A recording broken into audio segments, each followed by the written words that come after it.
क्या मध्य पूर्व एक बार फिर बड़े युद्ध की दहलीज पर खड़ा है? क्या अमेरिका ईरान के खिलाफ अब तक की सबसे बड़ी सैन्य कार्रवाई की तैयारी कर रहा है? और क्या डोनाल्ड ट्रंप की रणनीति सिर्फ ईरान को दबाने के लिए है या इसके पीछे दुनिया की सबसे अहम तेल सप्लाई लाइन की नियंत्रण की लड़ाई भी छिपी हुई है? नमस्कार, आप देख रहे हैं अमर उजाला। मैं हूं आपके साथ साहिल सुयाल और आज इस वीडियो में हम समझेंगे आखिर अमेरिका और ईरान के बीच तनाव अचानक इतना क्यों बढ़ गया है। ट्रंप आखिर क्या चाहते हैं, ईरान किस तरह जवाब दे सकता है क्योंकि ईरान भी धमकी दे रहा है, और अगर ये टकराव खुली जंग में बदलता है तो भारत समेत पूरी दुनिया पर इसका क्या कुछ असर पड़ सकता है, इस वीडियो में विस्तार से समझेंगे। इसलिए इस वीडियो को अंत तक जरूर देखिएगा। अब अमेरिका की बढ़ती सैन्य गतिविधियां, दरअसल मध्य पूर्व में अमेरिकी सैन्य गतिविधियां लगातार बढ़ रही हैं।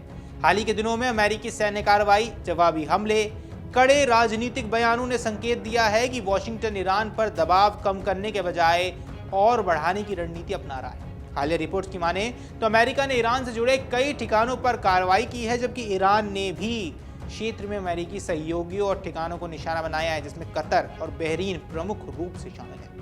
अब अमेरिका का आधिकारिक तर्क ये है कि उसका उद्देश्य अपने सैनिकों, नौसैनिक मार्गों और सहयोगी देशों की सुरक्षा सुनिश्चित करना है। लेकिन सवाल ये है, क्या ये मामला सिर्फ सुरक्षा का है या इसके पीछे कई बड़े भू राजनीतिक खेल चल रहे हैं? एक सवाल हमेशा से उठता रहा है कि आखिर ट्रंप चाहते क्या है।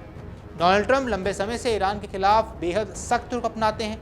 उनका मानना है कि ईरान का परमाणु कार्यक्रम, उसकी मिसाइल क्षमता और क्षेत्रीय नेटवर्क अमेरिका और उसके सहयोगियों के लिए गंभीर चुनौती है। हाल ही के बयानों में ट्रंप ने ईरान को चेतावनी देते हुए कहा कि अगर तेहरान पीछे नहीं हटता है तो अमेरिका और कठोर कदम उठा सकता है। अब विशेषज्ञ मानते हैं कि ट्रंप 3 बड़े लक्ष्य यहां हासिल करना चाहते हैं। पहला, ईरान के परमाणु कार्यक्रम को पूरी तरह से रोक देना।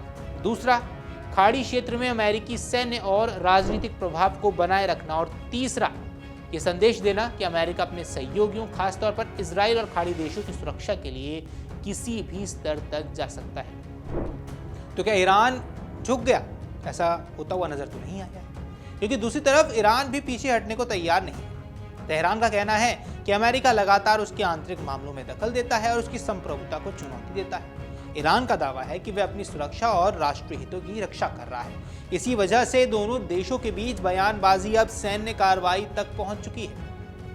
अगर दुनिया के सबसे संवेदनशील इलाकों की बात कर ले तो उनमें सबसे ऊपर नाम आता है स्ट्रेट ऑफ हॉर्मुज, यानी हॉर्मुज जलडमरू मध्य का, जिसके बारे में कई महीनों से पूरे भारत में और देश भर में बात चल रही है। अब ये जो स्ट्रेट ऑफ हॉर्मुज है, ये वही समुद्री रास्ता है जिससे दुनिया के कुल समुद्री तेल व्यापार का लगभग 5वां हिस्सा गुजरता है। आप समझ सकते हैं, अगर 5वां हिस्सा गुजर रहा है यानी ये मात्रा कितनी बड़ी है। अब अगर यहाँ संघर्ष बढ़ जाता है तो सिर्फ अमेरिका और ईरान ही नहीं, पूरी दुनिया की अर्थव्यवस्था प्रभावित हो जाती है। अब ऊर्जा बाजार में अस्थिरता बढ़ सकती है और तेल की कीमतों में तेज उछाल आ सकता है। हालिया तनाव के दौरान भी तेल की कीमतों में बढ़ोतरी दर्ज की गई थी और शिपिंग सुरक्षा को लेकर नई चिंताएं बढ़ गई थी। तो सवाल है कि तीसरे विश्व युद्ध जैसी स्थिति बन सकती है। अब ये सवाल सोशल मीडिया पर ज्यादा पूछा जा रहा है, चाहे वो इंस्टाग्राम हो, फेसबुक हो या जितने भी सोशल मीडिया प्लेटफॉर्म्स उपलब्ध हैं, हर जगह यही सवाल है कि क्या ये तीसरे विश्व युद्ध की बड़ी वजह बन सकता है। अब इसका जवाब इतना आसान नहीं। समझिए इसका जवाब है क्या। अधिकांश रक्षा विशेषज्ञ मानते हैं कि कोई भी पक्ष पूर्ण पैमाने के युद्ध से बचना चाहेगा, क्योंकि अगर आपको पूर्ण युद्ध लड़ना है तो वो आसान काम नहीं रहता है, क्योंकि इसकी कीमत बेहद भारी रहती है, अमेरिका के लिए भी और ईरान के लिए भी। फिर भी अगर लगातार जवाबी हमले जारी रहते हैं तो स्थिति नियंत्रण से बाहर जा सकती है और क्षेत्रीय संघर्ष कई देशों को अपनी चपेट में ले सकता है। अब अगर इस पूरे घटनाक्रम को ध्यान से देखें तो ये सिर्फ अमेरिका और ईरान की लड़ाई नहीं है। इस संघर्ष में कई क्षेत्रीय और वैश्विक शक्तियों के हित भी जुड़े हुए हैं। अमेरिका के साथ उसके पारंपरिक सहयोगी हैं, जबकि ईरान भी वर्षों से अपने क्षेत्रीय नेटवर्क और साझेदारों के जरिए प्रभाव बनाए रखने की कोशिश करता रहा है।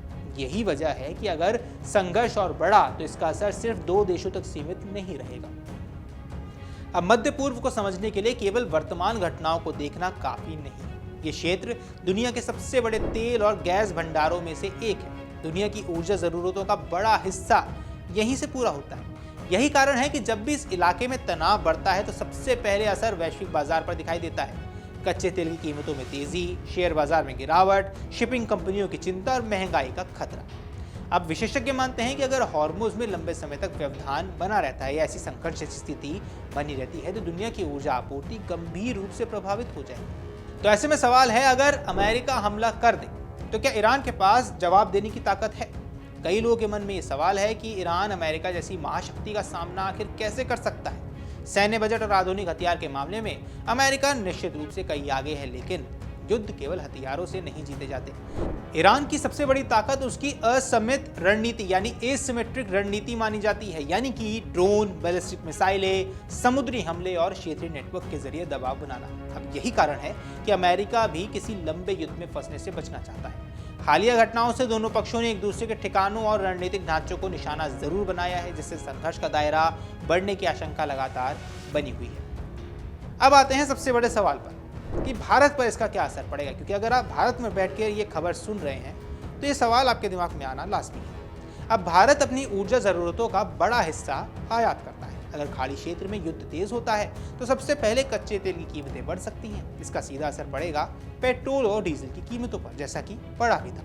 हवाई यात्रा की लागत पर पड़ता है, माल ढुलाई पर पड़ जाता है और रोजमर्रा की चीजें महंगी हो जाती हैं। इसके अलावा खाड़ी देशों में रहने वाले लाखों भारतीयों की सुरक्षा भी एक बड़ी चिंता है। भारत आमतौर पर ऐसी परिस्थितियों में संतुलित कूटनीति अपनाता है और सभी पक्षों से संयम बरतने की ही अपील करता है।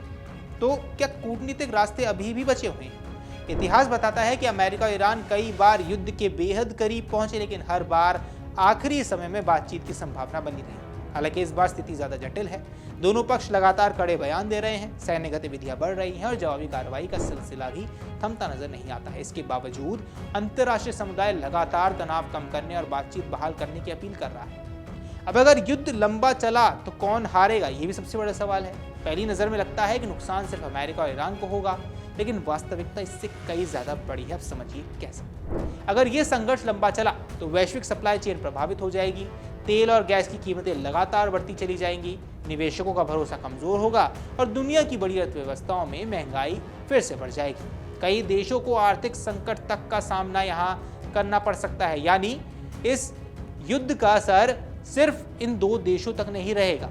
इस युद्ध का विजेता शायद कोई ना हो, लेकिन नुकसान पूरी दुनिया को उठाना पड़ सकता है। फिलहाल सबसे अहम सवाल यही है कि क्या अमेरिका और ईरान आखिरी वक्त पर बातचीत का रास्ता चुन पाएंगे या फिर मध्य पूर्व एक ऐसे युद्ध की ओर बढ़ रहा है जो आने वाले वर्षों तक पूरी दुनिया की राजनीति और अर्थव्यवस्था को प्रभावित करेगा।